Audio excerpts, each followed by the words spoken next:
Bismillahirrahmanirrahim. Assalamu alaikum students. I am Sardar Sawarhan, lecturer geography from ICB G60 Islamabad. Today is my 14th lecture of geography, class 6, week for 7th. Students, आज का topic start करने से कबल हस्ब मामूल हम कुछ minute गुज़श्ता जो lecture दिया हुआ था है लेक्चर 13 जो दिया था उसको रिकैप करते हैं, फिर अपने असल टॉपिक की तरफ आते हैं। हमारा जो आज का टॉपिक है वो चैप्टर 1 यूनिवर्स का की जो एक्सरसाइज है उसको हम डिटेल के साथ पढ़ेंगे। और लेकिन उससे पहले हम जो लेक्चर 13 है उसको रिकैप करते हैं। और रिकैप का मकसद ये होता है कि आपको जो गुज़श्ता लेक्चर होते हैं उसके अहम पॉइंट्स दोबारा याद दिलाए जाएं ताकि आप जो कमिंग लेक्चर है उसके साथ कनेक्ट हो सकें। तो स्टूडेंट्स, गुज़श्ता जो लेक्चर 13 था उसमें आपने लोकल विंड्स और उसकी टाइप्स को डिटेल के साथ पढ़ा था। तो सबसे पहले लोकल विंड्स की डेफिनेशन करते हैं। लोकल विंड्स से क्या मुराद है? Those winds which are caused by the change in air pressure and temperature locally, they are called local winds। यानी ऐसी हवाएं जो कि दर्जा हरारत और एयर प्रेशर में तब्दीली की वजह से मुकामी तौर पर जब हवा के दबाव और टेम्परेचर में तब्दीली आती है उससे माज़ वजूद में आती हैं, उनको लोकल विंड के नाम से पुकारा जाता है। For example sea breeze, land breeze, mountain breeze and valley breeze. तो टाइप्स ऑफ विंड्स की तरफ आते हैं। तो टाइप्स ऑफ विंड्स में मेन जो आपकी बुक में क्वेश्चन भी आया हुआ कि what is the difference between land breeze and sea breeze, इनको डिटेल के साथ पढ़ेंगे।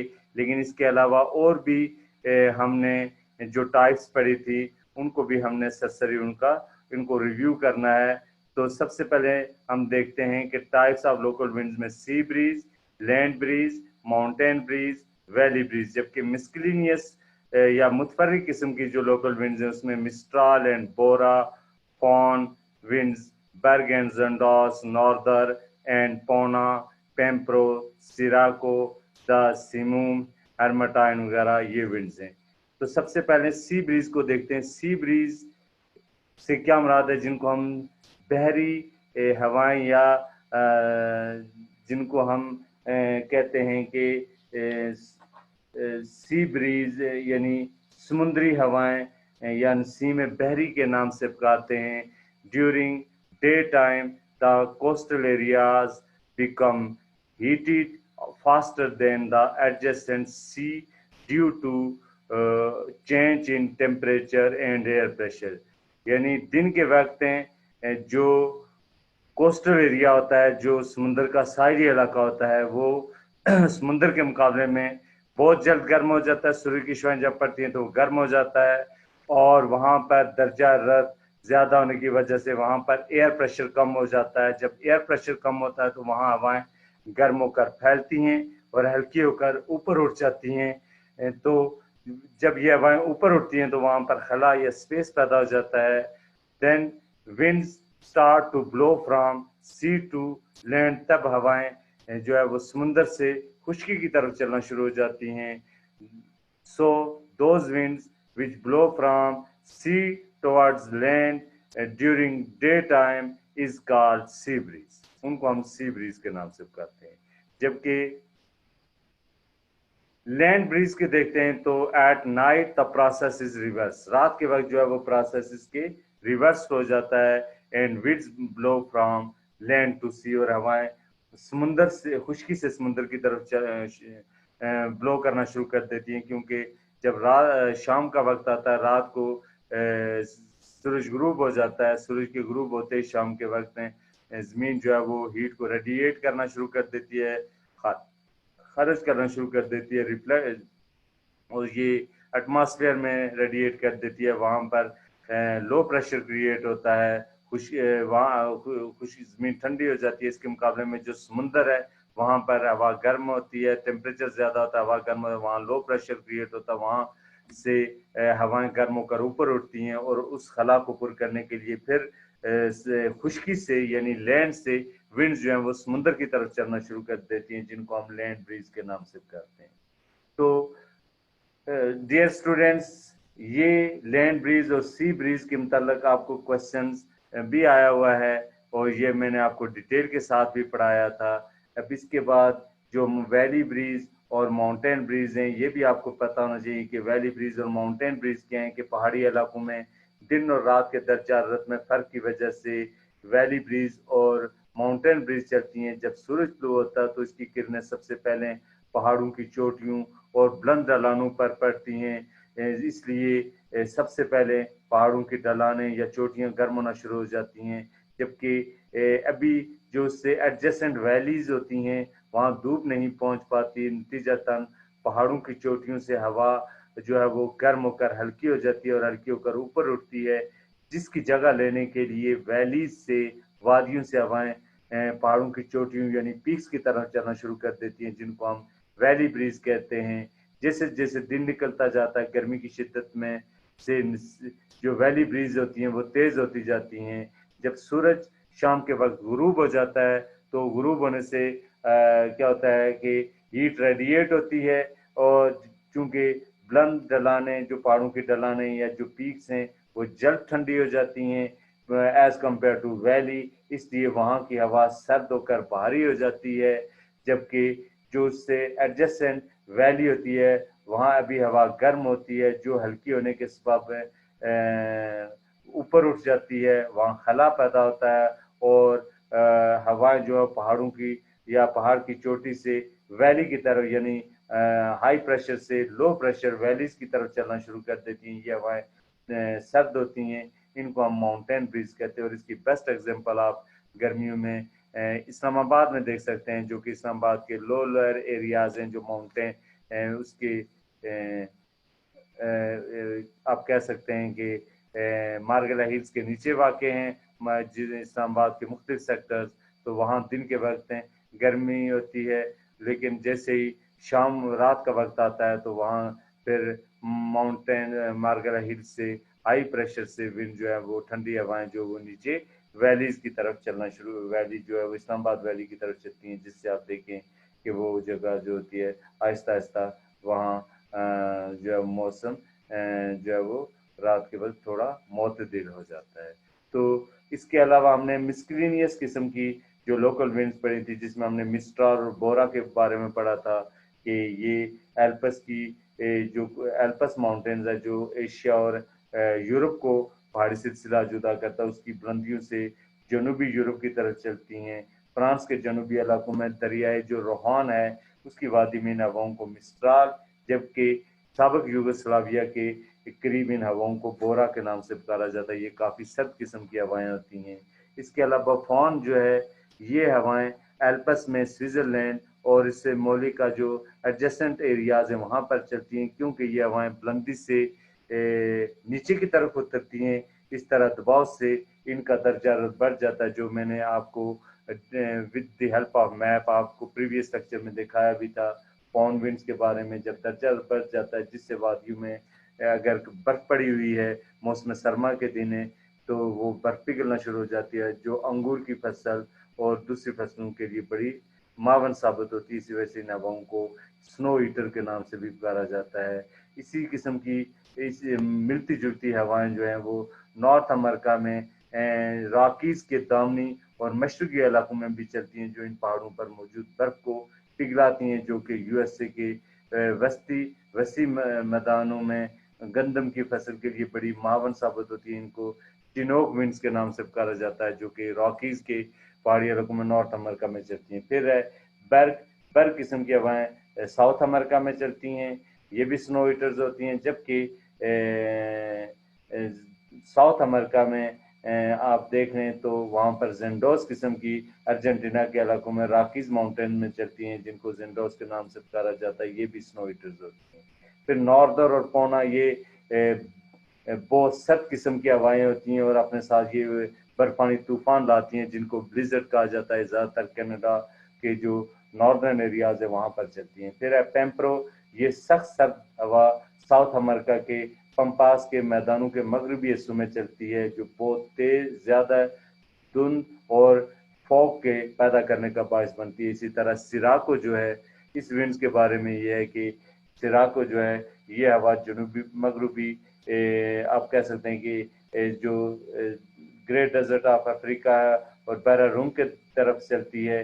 ये हवाएं काफ़ी गर्म और गर्द आलूद होती हैं, इसलिए इनको बाज़ औक़ात सुर्ख रेत वाली सुर्ख मिट्टी और रेत की बारिश वाली हवा भी कहते हैं, यानी rain of red dust and sand के नाम से, जो मेडिटेरियन सी के सारे इलाकों पर मौसम गर्मा में काफ़ी असर डालती है। फिर सिमूम जो है वो अरब और वस्त एशिया के जनूबी इलाकों में चलती है। इससे भी गर्द गुबार और काफ़ी गर्मी की शिद्दत में इजाफा होता है। जबकि हरमेटान के बारे में बताया कि ये सरायज़म अफ्रीका के मगरबी इलाकों में, खासकर नाइजीरिया और गैनी की तरफ चलती है। ये भी एक बारीक ज़र्रात से लदी हुई गर्म और खुश्क हवा होती है। तो ये विंड्स के बारे में हमने पढ़ा था।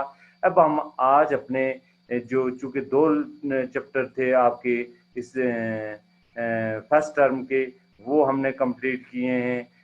उन फर्स्ट कंप्लीट करने के बाद हम उसकी एक्सरसाइज की तरफ आते हैं। तो एक्सरसाइज में आज जो important topic of lecture 14 week 17 है, उसमें चैप्टर 1 है द यूनिवर्स, जो कि हम पढ़ चुके हैं डिटेल के साथ। उसके short question, long question detail के साथ पढ़ चुके हैं, लेकिन कुछ काम उसका बाकी था एक्सरसाइज का, जिसमें हमने फिल इन द ब्लैंक्स को हमने पढ़ना है, फिर चूज द करेक्ट ऑप्शन यानी एमसीक्यूज को पढ़ना है, और शॉर्ट क्वेश्चन 1 to 4 तक आज पढ़ने आज के इससे लेक्चर 14 में। उसके बाद फिर नेक्स्ट जो वीक आएगा उसमें हम आगे चैप्टर 1 की जो एक्सरसाइज का बाकी हिस्सा और फिर चैप्टर 2 की एक्सरसाइज को पढ़ेंगे।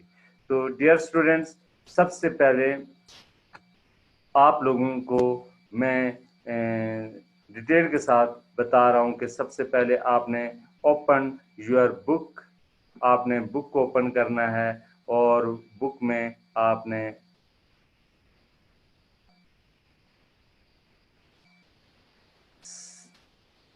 सिक्स जियोग्राफी की बुक को ओपन करना है और उसमें एक्सरसाइज में आना है। एक्सरसाइज में जब आप जाएंगे तो फिर हम सबसे पहले फिल इन द ब्लैंक्स को डिटेल के साथ पढ़ेंगे। तो स्टूडेंट्स, सबसे मैं भी बुक खोलने लगा हूँ, आप लोग भी अपने बुक खोल के इसको चेक करें कि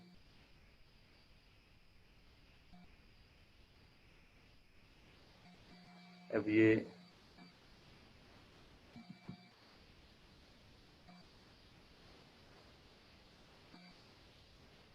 डिटेल के साथ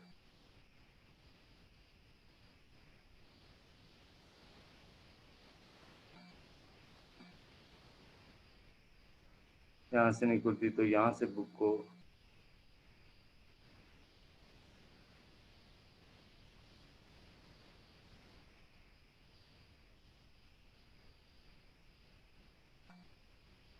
चैप्टर 6 की ये आपके सामने बुक खुल गई है। इसमें हम जाते हैं एक्सरसाइज में। एक्सरसाइज में आप जाएं चैप्टर फर्स्ट द यूनिवर्स। ये आपकी नेशनल बुक फाउंडेशन की बुक जियोग्राफी है। इसके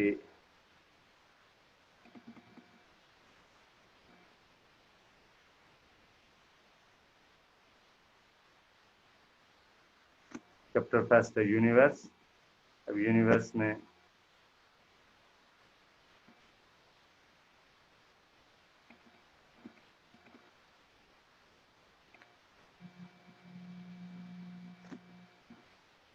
में एक्सरसाइज में आते हैं।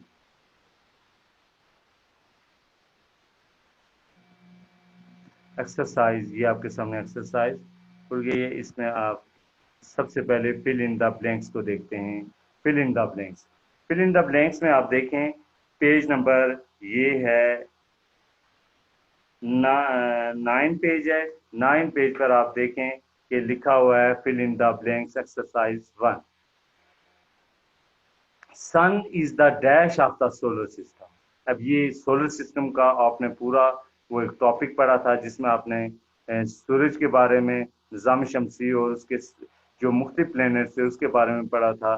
तो आपने अब ये आपको पता होना चाहिए कि सूरज जो है वो निज़ाम शमसी का डैश है। डैश से क्या मुराद है, वो निज़ाम शमसी का क्या है, सियारा है, स्टार है। एक तो हमें यह है कि वो स्टार है, और वो sun is the centre of the solar system. यहाँ पर जो वर्ड इस्तेमाल होगा इस फिल इन द ब्लैंक्स में वो है centre, CNTER, centre of the solar system. यानी सूरज जो है वो निज़ाम शमसी का क्या है, सेंटर है, मरकज है। ये आपने पेज नंबर 3 के ऊपर आपने देखा था कि the sun is the sun lies in the centre of the solar system, CNTER, centre. यानी सूर्य जो है वो निज़ाम शमसी का मरकज है और इसके इर्द गिर्द जो है वो 8 प्लैनेट्स मूव करते हैं। दूसरी फिल इन द ब्लैंक्स देखिए कि dash is the coldest celestial body to our earth. यानी डैश जो है is the closest celestial body to our earth, हमारी ज़मीन के करीब तरीन जो अजराम फल्की, जिसको हम आसमान पर जो हमें सबसे बड़ी चीज़ हमें स्पेस के अंदर नज़र आती है, जो हमारी ज़मीन के बिल्कुल करीब है, वो क्या चीज़ है, तो आप कह सकते हैं कि वो है मून है। तो मून यहाँ लफ्ज़ क्या आएगा, moon is the natural satellite of the earth, और moon is the closest celestial body to our earth, और हमारी ज़मीन का करीब तरीन जो उसका एक सियारचा है वो है मून। और इसके लिए यहाँ पर फिल इन द ब्लैंक्स में आपने लफ्ज़ लिखना है मून। फिर तीसरी फिल इन द ब्लैंक्स है जिसका आप कह सकते हैं कि planets revolve around the sun in fixed path. वो सियारे जो कि सूरज के गिर्द उसके मखसूस रास्ते पर मूव करते हैं, जिसमें हमारे सोलर सिस्टम में 8 प्लैनेट्स जो है वो सूरज के गिर्द उसके ओवलेट शेप में, बैजी शक्ल में उसके मदार में गर्दिश करते हैं। उस मदार को क्या कहा जाता है, उसको ऑर्बिट कहा जाता है, ORBIT, ऑर्बिट। यानी planets revolve around the sun in fixed path called orbit, उसको क्या कहा जाता है, ऑर्बिट के नाम से पुकारा जाता है। और ये डायग्राम आप देख सकते हैं पेज नंबर 4 पर, जिसमें जो सोलर सिस्टम की डायग्राम बनी हुई है उसमें आप देख सकते हैं कि एक बैजवी मदार बना हुआ है, और उसमें उसको हम क्या कहते हैं, ऑर्बिट कहते हैं। फिर फिल इन द ब्लैंक्स में 4 नंबर देखें तो dash is the nearest galaxy to the Milky Way. अब हमारा जो निज़ाम शमसी की जो गैलेक्सी है उसका नाम है मिल्की वे। अब मिल्की वे के करीब तरीन दूसरी गैलेक्सी कौन सी है, तो इसको साइंटिस्ट ने कहा है कि हमारी गैलेक्सी यानी मिल्की वे के करीब तरीन जो गैलेक्सी है उसका नाम है एंड्रोमेडा। स्पेलिंग क्या है, ANDROMEDA। Andromeda is the nearest galaxy to the Milky Way. यानी हमारे जो गैलेक्सी मिल्की वे है इसके नज़दीक तरीन की जो गैलेक्सी है उसका नाम है एंड्रोमेडा। और ये आपको पेज नंबर 2 में गैलेक्सीज एंड देयर टाइप्स में जाएं तो वहाँ पर आपको इसकी स्पेलिंग यानी Andromeda is the nearest major galaxy with the distance of 2.5 million and light years from Milky Way। इसके बाद है फिफ्थ पे आप देखें तो each revolution around the sun, each revolution around the sun, the earth covers a distance of about dash। हर गर्दिश के दौरान, सूर्य के गिर्द गर्दिश के दौरान जमीन जो है वो कितना फासला तय करती है, यानी 365 दिन 6 माह में जब ये अपना एक चक्कर सूर्य के गिर्द उसके ऑर्बिट में पूरा करती है, तो ये कितना चक्कर कितना ये वो डिस्टेंस तय करती है। तो वो मैंने वो है आप कह सकते हैं कि वो 940 मिलियन किलोमीटर है। 940 MILLION मिलियन किलोमीटर। यानी जमीन जो है वो सूर्य के गिर्द अपना एक चक्कर पूरा जो है वो 940 मिलियन किलोमीटर फासला तय करके करती है। उसके बाद 6 पे देखें, the seasons are caused by the dash of the earth. जमीन की डैश की वजह से मौसम बनते हैं। अब जमीन की किस हरकत की वजह से जमीन दो तरह से रिवॉल्व करती है, जो हमने पढ़ा था, एक है rotation of the earth movement है इसकी, और दूसरी है रेवोल्यूशन ऑफ द अर्थ। तो रेवोल्यूशन ऑफ द अर्थ की वजह से जमीन पर मौसम बनते हैं। 4 किस्म के मौसम आपने देखे हैं, जिसमें स्प्रिंग है, समर है, विंटर है और ऑटम है। The seasons are caused by the revolution of the earth. जमीन की जो रेवोल्यूशन मूवमेंट है, REVOLUTION, revolution of the earth. इसके बाद है the earth completes one orbital revolution around the sun is dash. जमीन सूरज के गिर्द जो है वो एक ऑर्बिटल चक्कर जो है वो कितने अरसे में कंप्लीट करती है, तो वो आपने पढ़ा भी था जो रेवोल्यूशन ऑफ द अर्थ के अंदर भी, कि the earth completes one revolution around the sun in 365 days and 6 hours are almost 1 year। ये पेज नंबर 6 पर भी लिखा हुआ है। इस यहाँ पर आपने लिखना है, each revolution around the sun the earth completes one orbital revolution around the sun in 365 days and 6 hours। फिर है प्लूटो। प्लूटो जो है ये एक पहले हमारे निज़ाम शमसी का एक सियारा था, अब ये इसको उससे निकाल दिया गया है।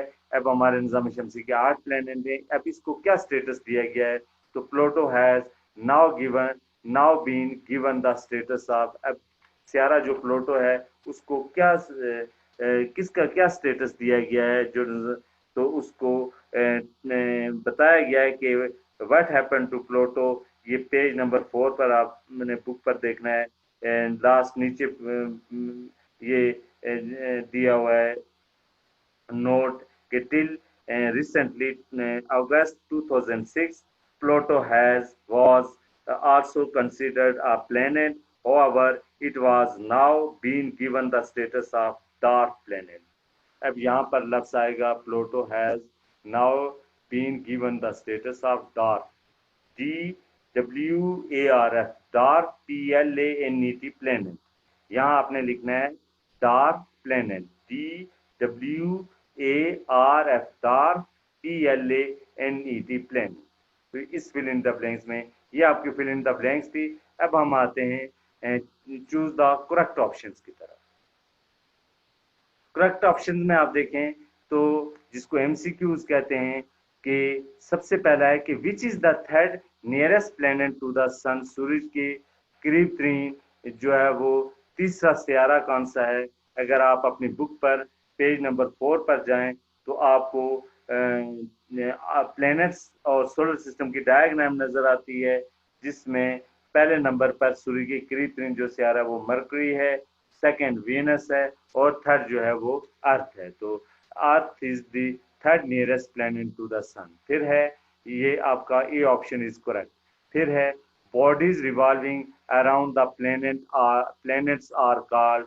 वो अजसाम जो कि जमीन के गिर्द उसके मदार में घूमते हैं, यानी plain bodies revolving around the planet, यानी सियारों के मदार में उनके जो गिर्द जो है वो जो बॉडीज मूव करती हैं, जो सेलेस्टियल बॉडीज मूव करती हैं, उनको क्या कहा जाता है। तो 3 ऑप्शन है, एक है एस्ट्रॉइड्स है, फिर है स्टार्स और सैटेलाइट्स। तो नेचुरली आपने देखा है कि हमारी जमीन के गिर्द एक प्लेनेट जो है वो एक सैटेलाइट, नेचुरल सैटेलाइट जो है वो रिवॉल्व कर रहा है, मूव कर रहा है, जिसको हम क्या कहते हैं, मून कहते हैं। तो मून बेसिकली क्या है, नेचुरल सैटेलाइट्स है। तो bodies revolving around the planets are called satellites. हमारी जमीन के गिर्द एक सैटेलाइट मूव कर रहा है। तो इसी तरह आप देख लें जुपिटर है, जिसके गिर्द जो है वो आप कह सकते हैं 67 सैटेलाइट मूव कर रहे हैं। फिर सैटर्न के गिर्द 62, यूरेनस के गिर्द 27, फिर नेपच्यून के गिर्द 14 और इसी तरह आप मार्स के गिर्द 2 मूव करते हैं, जबकि मरकरी और वीनस के गिर्द कोई सैटेलाइट नहीं है। फिर है the Milky Way is an example of. Milky Way किसके एग्जाम्पल है, तो मिल्की वे क्या ये एलिप्टिकल गैलेक्सी है, स्पाइरल गैलेक्सी है, या आपने इर्रेगुलर गैलेक्सी? आपने गैलेक्सीज की 3 टाइप्स पढ़ी थी। पेज नंबर अगर आप देखें 3 के ऊपर, तो there are 3 types of galaxy. एक स्पाइरल गैलेक्सीज हैं, स्पाइरल कहते हैं जो look like flat disc with a prominent centre होता है।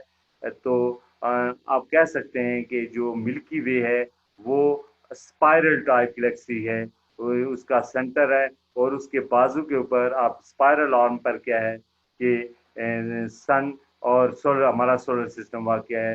The Milky Way is an example of spiral galaxy. फिर है द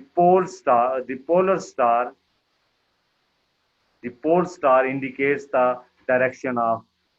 अब जो कुतबी सितारा है वो किसकी डायरेक्शन को शो करता है? साउथ को जनूब को शो करता है, नॉर्थ शुमाल को, या वेस्ट मगरब को? अगर आपने चैप्टर फर्स्ट डिटेल के साथ पढ़ा हो तो मैंने आपको एक एडिशनल क्वेश्चन पढ़ाया था जो कि आपकी एक्सरसाइज से हट कर था। वो था ग्रेट बियर या नॉर्थ स्टार के बारे में था। और वो क्वेश्चन ये था कि इन ancient times people used to determine direction during the night with the help of the stars। वो यानी पुराने ज़माने में लोग जो है वो स्टार्स की मदद से रात के वक्त डायरेक्शंस को मालूम करते थे। The north star indicates the north direction. तो जो पोलर स्टार, इसको पोलर स्टार भी कहते हैं, नॉर्थ स्टार भी कहते हैं, ये नॉर्थ की डायरेक्शन को शो करता है। The pole star indicates the direction of north. तो B is correct option. Which statement is true about light year? जो लाइट ईयर है इसके मुताबिक कौन सी स्टेटमेंट जो है वो ट्रू है, सही है? इसमें पहली है कि लाइट ईयर में हम क्या कहते हैं? It is measure of distance, ये फासला मापने की इकाई है।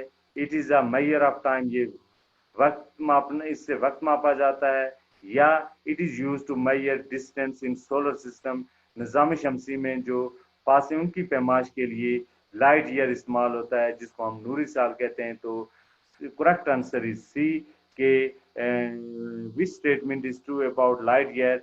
तो लाइट ईयर के मुताबिक it is use to measure distance in solar system. C is correct option. अब यहाँ पर देखें 6 जो MCQs है उसको आप देखें तो which order is correct starting from biggest to smallest, यानी आपने बड़ी चीज से छोटी चीज की तरफ आना है तब वो आपकी स्टेटमेंट करेक्ट होगी। जिसमें पहली है कि Galaxy, universe, solar system, planet. अब आपको पता है कि गैलेक्सी से बड़ा यूनिवर्स है, यूनिवर्स से छोटा जो है वो क्या है? गैलेक्सी है, और गैलेक्सी से छोटी जो है वो सोलर सिस्टम, और सोलर सिस्टम से छोटा जो है वो प्लैनेट्स है। तो बेस्ट इसकी जो है वो बी इज करेक्ट ऑप्शन, यानी सबसे पहले यूनिवर्स, फिर गैलेक्सी, फिर सोलर सिस्टम और फिर प्लैनेट। तो ये ऑप्शन जो बी है इज करेक्ट। तो ये थे आपके फिल इन द ब्लैंक्स और ट्रू फॉल्स। अब हम आते हैं शॉर्ट क्वेश्चंस की तरफ। तो डियर स्टूडेंट्स, आपको मैंने डिटेल के साथ तमाम ये शॉर्ट क्वेश्चन जो है वो विद स्लाइड्स की मदद से आपको समझाए हुए हैं। मैंने अपनी जो है वो साथ के मुताबिक आपको लिख के वहाँ पर स्लाइड में भी लगाए हुए हैं, बुक से रेलिवेंट भी हैं, और हटकर भी मैंने आंसर इसके लिखे हुए हैं। अब आप पे डिपेंड करता है कि स्लाइड्स वाले याद करें या बुक से, जहां से आप इजी समझते हैं इन शॉर्ट क्वेश्चंस को आपने याद करना है। और फर्स्ट टर्म एग्जाम की तैयारी करनी है जिसमें सबसे पहला जो शॉर्ट क्वेश्चन है कि व्हाट इज गैलेक्सी, यानी गैलेक्सी या कैक्शा से क्या मुराद है? Name the different types of galaxies according to their shape and size. Size के लिहाज से और जिसामत के लिहाज से गैलेक्सीज की कितनी अकसाम है उनके बारे में आपने डिटेल के साथ बताना है। तो ये पेज नंबर 1 पर अगर आप जाएं तो आपको इसके बारे में पता चल जाएगा कि गैलेक्सी किसको कहते हैं। अब मैं पेज 1 पे आपको बुक से दिखा रहा हूँ इसका आंसर भी कि गैलेक्सी से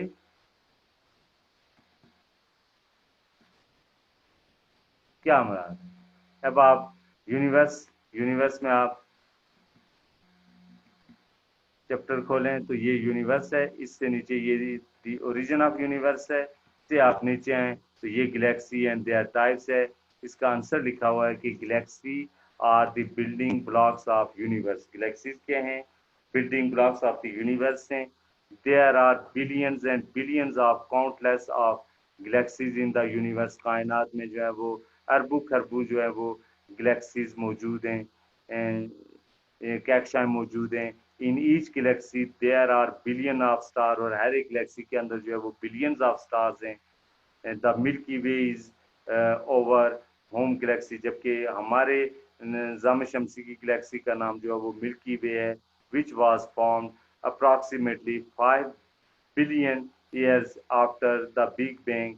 ये जो गैलेक्सी है वो जो बिग बैंग बड़ा जो धमाका हुआ था, बिग बैंग थ्योरी के मुताबिक बताया गया कि 5 बिलियन साल बाद मार्स वजूद में आई है। तो इसके बारे में, इसके बाद उसकी टाइप्स के बारे में लिखा गया है कि इसकी टाइप्स कितनी हैं। तो there are 3 types of galaxies according to their size. एक spiral galaxy जो कि look like flat disk with a prominent center है। दूसरा है elliptical galaxy, they are more rounded, often longer in one direction।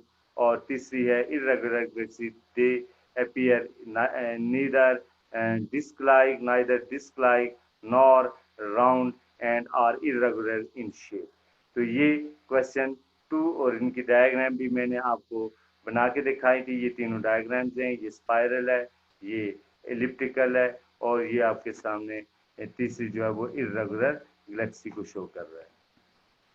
इसके बाद क्वेश्चन जो 2 था, शॉर्ट क्वेश्चन, वो था कि how does a planet differ from a star, यानी जो स्टार्स होते हैं वो प्लेनेट से कैसे मुख्तलिफ होते हैं। तो ये आपके सामने बुक के ऊपर देखें तो यहाँ पर लिखा हुआ कि stars are luminous heavenly bodies. सारे जो होते हैं वो चमकीले हेवनली बॉडीज होते हैं, भारी अजसाम होते हैं, जो इनकी अपनी रोशनी होती है। They are huge balls of hot and glowing gases, ये गैसों के बहुत बड़े बड़े गोले और गर्म गोले होते हैं। They have their own heat and light, इनकी अपनी हीट और लाइट होती है। There are millions of stars present in the sky, आसमान पर जो है वो लाखों जो है वो स्टार मौजूद हैं। But they are very far from the earth, ये ज़मीन से बहुत दूर हैं। तो आप कह सकते हैं कि यहाँ तक आपका आंसर बनता है कि stars are luminous heavenly bodies, they are huge balls of hot and glowing gases, they have their own heat and light, or there are millions of stars present in the sky, but they are very far from the earth, due to which the seem like teeny specks of light। इसके बारे में तो आपने यहाँ तक इसको heat and light तक इसका आंसर देना है कि स्टार किसको कहते हैं, और मैंने वहाँ डिफ्रेंशिएट करके आपको स्लाइड्स में भी देखा हुआ है। जबकि जिसको सियारे कहते हैं, कि सियारे किनको कहा जाता है, जिनको प्लैनेट्स किसको कहते हैं, तो द प्लैनेट्स आल्सो, ये यहाँ पर आप देखें, the planets also rotate around their axis. सियारे जो है वो अपने महवर के गिर्द घूमते हैं। There are 8 planets in our solar system, हमारे निज़ाम शमसी में 8 सियारे हैं, जिसमें पहला मरकरी है, वीनस है, अर्थ है, मार्स है, जुपिटर है, सैटर्न है, यूरेनस है, नेपच्यून है। तो ये प्लैनेट्स क्या कहते हैं, planets do not have their own light, planets की अपनी लाइट नहीं होती। And they reflect the light from the sun, ये सूरज से रोशनी को रिफ्लेक्ट करते हैं, उससे मुनक्किस करते हैं। इसके बाद तीसरा क्वेश्चन है कि what is the shape and size of the earth. इसके बारे में भी हमने डिटेल के साथ आपको मैंने वहां पर पढ़ाया भी था, और ये आप इस बुक के ऊपर भी देख सकते हैं shape and size of the अर्थ के बारे में। Shape and size of the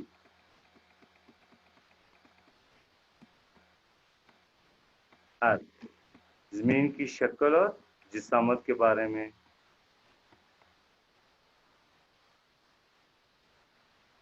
The shape of the earth like all heavenly bodies is spherical, यानी दीगर तमाम अज़्ज़ा में फल्की इनकी शक्ल भी स्फेरिकल है। कुर्रनुमा है। The earth is bulge from out from the equator, ये इक्वेटर के ऊपर ज़मीन जो है वो बल्ज है, ऊपरी हुई है।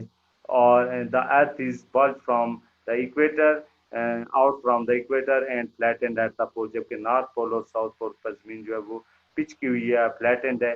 This particular shape of the earth is called geode, इसी वजह से इस मखसूस शक्ल की वजह से हम इसको ज़मीन नुमा या जियोड कहते हैं। The shape is due to the rotation of the earth है, ज़मीन की जो शक्ल है वो ज़मीन की गर्दिश की वजह से है। The diameter of the equator is greater than the polar diameter, ज़मीन का जो साइज है यानी जो इसका इक्वेटोरियल डायमीटर है वो है 12,756 किलोमीटर, जबकि पोल्स पर इसका डायमीटर कम होकर 12,714 यानी 12,714 किलोमीटर रह गया है। ड्यू द इक्वेटोरियल जो डायमीटर है वो ज़्यादा है और पोलर डायमीटर कम। तो ये shape and size of the अर्थ के बारे में मैंने वहाँ पर भी आपको स्लाइड्स में भी समझाया हुआ है। इसके लिए ये डायग्राम भी है। ये इक्वेटर है, ये नॉर्थ पोल है, 0 degree latitudinal line is called equator, और ये 90 degree north is called north pole, और 90 degree south is called south pole. ये इक्वेटोरियल डायमीटर है और ये इसका पोलर डायमीटर है। फिर क्वेश्चन जो है, और जो क्वेश्चन है वो है कि व्हाट आर एस्ट्रॉइड्स। एस्ट्रॉइड्स अगर आपने देखने हैं तो आपको मैं सोलर सिस्टम में ले चलता हूँ। सोलर सिस्टम के अंदर आप देखें कि एस्ट्रॉइड्स बेसिकली हैं क्या चीज़। एस्ट्रॉइड्स आप देखें, ये आपके सामने एस्ट्रॉइड्स की ये डायग्राम। सोलर सिस्टम में ये वीनस, मरकरी, वीनस, अर्थ और मार्स के बाद ये इंट्रा आप कह सकते हैं ये आउटर प्लैनेट्स और ये इनर प्लैनेट्स हैं, इनके दरमियान में ये एक पट्टी सी बनी हुई है जिसको हम क्या कहते हैं, एस्ट्रॉइड्स के नाम से बताते हैं या जिनको एस्ट्रॉइड्स कहा जाता है। अगर आपने बुक के ऊपर देखना है तो पेज नंबर 3 में आप देखें कि एस्ट्रॉइड्स से क्या मुराद है। जो मैंने पहले भी आपको पढ़ा चुका। एस्ट्रॉइड्स क्या हैं? Asteroids are small rocky objects, ये छोटे छोटे चट्टानी टुकड़े होते हैं that orbit in the sun, जो सूरज के मदार में मौजूद होते हैं। And the greatest number of asteroids are found in a circle between the planets Mars and Jupiter. Mars और जुपिटर के दरमियान आपको एक सर्कल मैंने आपको दिखाया है कि यहाँ पर ये एस्ट्रॉइड्स बहुत ज़्यादा हैं। This region is called asteroid belt, इस रीजन को जो है वो एस्ट्रॉइड बेल्ट के नाम से पुकारा जाता है। ये देखें मार्स और जुपिटर के दरमियान में ये बेल्ट बना हुआ है, इसको एस्ट्रॉइड बेसिकली ये छोटे छोटे जो है वो आप कह सकते हैं कि स्मॉल रॉकी ऑब्जेक्ट्स होते हैं, छोटे छोटे चट्टानी टुकड़े होते हैं। तो ये था आज का आपकी एक्सरसाइज का, यहाँ तक। इसके बाद हम जब नेक्स्ट जो वीक होगा उसमें हम जो है वो बाकी इस एक्सरसाइज का बाकी हिस्सा और कुछ जो है वो चैप्टर 2 की एक्सरसाइज का देखेंगे। तो थैंक्स, अल्लाह हाफिज़।